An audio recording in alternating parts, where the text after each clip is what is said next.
Hi, everyone. Judge Andrew Napolitano here for Judging Freedom. Today is Wednesday, November 29th, 2023. Our good friend, Professor Jeffrey Sachs, joins us today. Professor Sachs, thanks very much. We know your time is precious and it's very much appreciated. Great to be with you. I want to talk to you mainly about Israel and Hamas and the IDF and the truce there and the likely events to follow it. But before we get there, what is your understanding of the current military situation in Ukraine? The last we discussed this, there was public feuding between President Zelensky and General Zaluzhny. The borders had been closed so that people subject to the draft couldn't leave. The government is contemplating a draft of age 17 to age 70 of both genders, and elections in 2024 have been canceled. I mean, none of this looks very good, but what's your understanding of the military situation between Russia and Ukraine as we speak? Ukraine has lost this war, and it's a tragedy because after losing this war, in effect, every day that goes on is a loss of hundreds or sometimes more than 1,000 Ukrainians each day to deaths and to grievous wounds on the battlefield. So it's terrible what's happening. The reason for this purported mass mobilization, which they're so far not able to carry out because no one's coming forward, the morale is at bottom, is that the losses that Ukraine has incurred are in the hundreds of thousands. There are a range of estimates, of course. Nobody knows, maybe even the most insiders don't really know the exact count, but hundreds of thousands of Ukrainians have been killed and hundreds of thousands of Ukrainians have been badly wounded, and some estimates say it's 500,000 killed plus wounded. Others put it at 1 million or more. But it's a huge number. Ukraine has run through, in fact, several full armies. What equipment was sent has basically been lost, and the much hyped and vaunted counteroffensive that started in June failed. Ukraine took essentially no territory. All of the big claims that it would make its way to the Sea of Azov, that it would cut Crimea from the mainland of Russia, were not even close calls. There was nothing of the sort happening.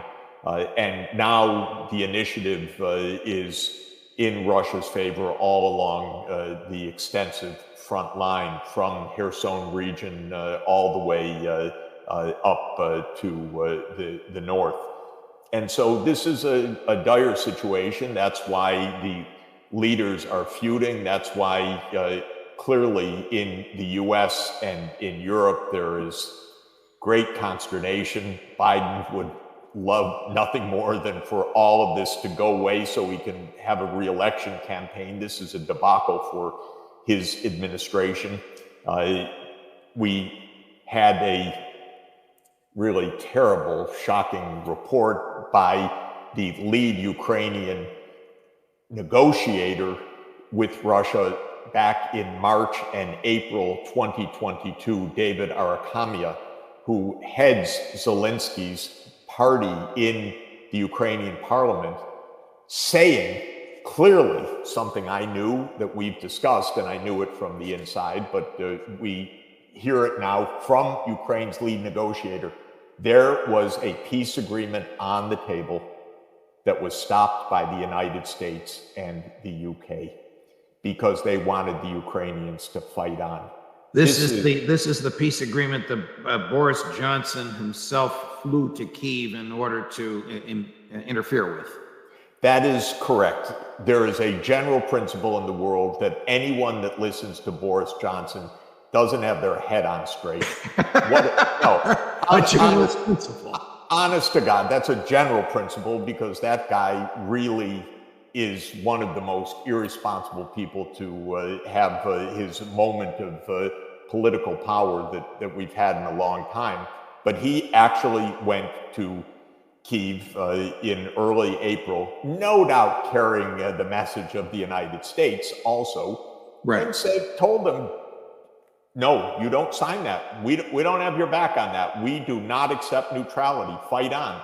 Of course, we have our senators who have even written things that are so gross and detestable, like Blumenthal, like Mitt Romney, who said, fight on. This is great value for U.S. money. We're not losing any dead. And we're showing China how strong we are. You cannot make this stuff up. Right. These are supposed to be grown-ups and deliberators. And so the basic point is, Ukraine is in a terrible situation.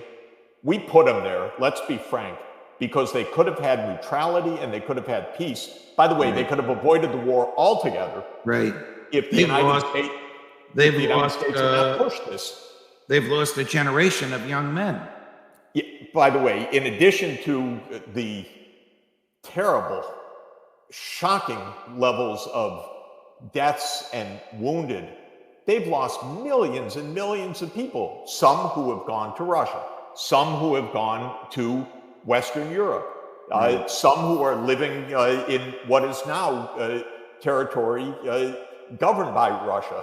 Ukraine itself, we don't even know the population, but the estimates are that between 10 and 20 million people are not there because of migration and the war itself. So it's a terrible situation. They are led by ideologues who outlawed negotiation after coming close to signing it. Right. Now we've heard the truth. It's so rare to hear the truth. It just kind of gets blurted out. It's obvious if you're on the inside of these things, but when you try to say it on the outside, the official narratives dominate. But we've heard the truth. This is a war over NATO enlargement. That means a war that never should have taken place.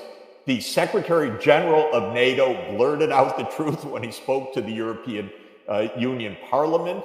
Now the chief negotiator blurted out the truth. A few months ago, the former Prime Minister of Israel blurted out the truth, and he had to cover his tracks because someone told him, oh, you shouldn't have said that. Right. But the truth is, this war never should have happened. The United States pushed Ukraine into this. It could have stopped right away, and now it's a complete disaster. And to this day, the United States leadership can't get it in their heads to call Putin and say, that NATO enlargement thing, that was really a dumb idea. Can we find a way out of this mess? And that's the call that should happen any moment on a daily basis. I'll do it again. If President Biden needs my Zoom account, I can give him a Zoom account so he can make this call. But he has not picked up the phone or dialed a Zoom so that he can talk to his counterpart and get this disaster ended.